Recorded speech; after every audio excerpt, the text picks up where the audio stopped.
a comparative study aiming towards a black comedy genre and a subversive take on gender. The two films released back in the 2000s aiming at a significant gender, the masculine and the feminine, which now leading to the audience's attention and how the movies have influenced them nowadays with the cultural setting.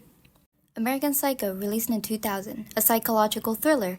It follows the life of Patrick Bateman, a wealthy investment bank in Manhattan, who hides his psychotic ego because I want to fit in. Beneath his yuppie exterior. The film satirizes the excesses and the materialism of Wall Street culture in the 1980s, critiquing yuppie lifestyles and superficiality. And for the second film, Jennifer's Body, released in 2009, which set in the late 2000s, amidst the rise of social media and anxieties about teenage identity, sexuality, and societal pressures. A horror comedy film which focuses on the friendship of two high school girls, Jennifer and Needy. The reason I chose these two films for my comparative study because both film genre is black comedy, though the two has different narratives, but they both satirize societal pressures. Both films' themes explore complexities and experience caused by societal expectation and gender. American Psycho by this traditional masculinity and dominance, and through a different lens, Jennifer's Body explores female rage. I am going to eat your soul. Empowerment, and how the movie offers an idea of female dominance. With the two movies released almost a decade apart, their cultural contexts reveal vastly different landscapes. As for American Psycho, the film reflects on a materialistic greed and a yuppie culture happens during the Reagan era. It targets the superficiality and moral decay associated with Wall Street and consumerism. Also using violence and dark humor can be seen as a response to the anxiety surrounding the end of Cold War and the uncertain future it may come by. Exploring the traditional gender norms and expectations, particularly in its professional and social spheres, highlighting the pressure to conform and the anxieties associated with masculinity.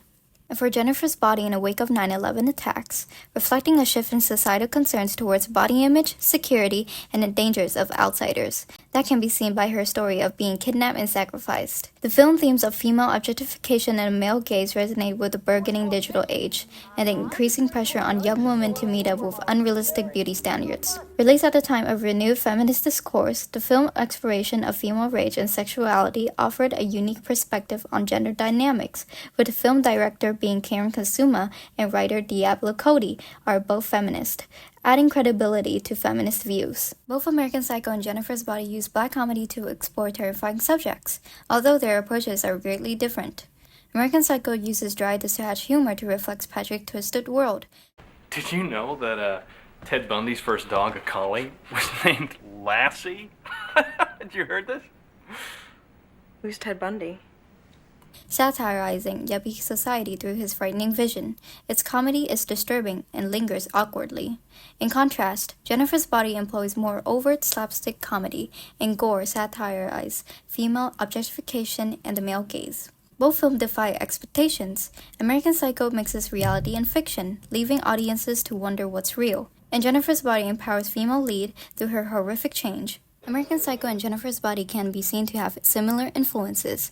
In 2023, the male icon arises with Patrick Bateman on TikTok community, showing his dark masculinity and the competition of power, the facade of success, and the emptiness of materialism. Jennifer in different narration, influencing the femme fatale community on TikTok. Sexuality, as she is a succubus feeding off from boys. Although in different cultural norms, American Psycho and Jennifer's Body are similar in one aspect, power and confidence in different gendered perspective. Masculinity in American Psycho, Patrick embodies the superficiality, using his wealth and privilege to indulge in acts of violence and depravity. His obsession with physical appearance and status reflects societal expectation of masculinity as defined by material success and dominance. In a balanced diet and a rigorous exercise routine. In the morning, if my face is a little puffy, I'll put on an ice pack while doing my stomach crunches. I can do 1,000 now. Amplified with Patrick's morning routine in American Psycho. The exterior of having a keenly designed routine dedicated to sharpening his looks. Not only that, having a diet. Do you want a bite? I'm on a diet, but thank you. You don't need to lose any weight. You're kidding, right? You look great. Very fit. You can always be thinner. look better. To achieve his fit body that satisfies his desire to be perfect, that expresses his intentions of having a high masculine power. His ambition to fit in, outdriving everyone among the yuppies, can be seen by business cards in 1980s Wall Street culture. These cards represent professional success, wealth, and social standing, with Patrick obsessing over the quality paper, font, and color. The cards also project confidence and sophistication. The subtle difference in card quality become battlegrounds for comparison and social dominance, despite his inner emptiness and violent urges. Impressive. Very nice. Let's see Paul Allen's card. Patrick invading Paul Allen's bone card, the excessive focus on trivial details on the characters, prioritizing symbols of success over genuine human connection and accomplishments. Something wrong? Patrick? You're sweating. While women play significant roles, they are often portrayed through the lens of male gaze and objectification. Female characters exist primarily as symbols of status. What if they have a good personality? I know. There are no girls with good personalities. Or as targets of Patrick's aggression. One part of me wants to take her out and talk to her, be real nice and sweet and treat her right. And what the other part of him think? What her head would look like on a stick. The film prediction of femininity is intertwined with themes of commodification and exploitation, reflecting dehumanizing effects of patriarchy. While Jennifer's body is the complete opposite, Jennifer is played in a role of female dominance, which is the central focus of the whole movie, as it explores the complexities of female identity and the pressures faced by teenage girls. Jennifer's backstory was tragic. She was kidnapped by her favorite boy band as they took her away to make a sacrifice to gain more followers. That leads to her unusual transformation into a succubus, highlighting the objectification of female bodies. By being a succubus is some kind of revenge, where she hunts for boys to gain power and survival, unlike Patrick. Although in the movie it doesn't specify how Jennifer got her glamour, but instead, she got a sarcastic and alluring persona that almost effortlessly attract boys around her school, while male characters in the story are typically portrayed as objects of desire or as obstacle for female protagonists to overcome. Beneath the surface, Jennifer is conveying insecurities throughout the film, like in the early clips where we could see her constant need to be with needy and getting more male validation. She also shows her disgust of having non-idealistic features like dull hair, eye bags. My skin is breaking out and my hair is dull and lifeless.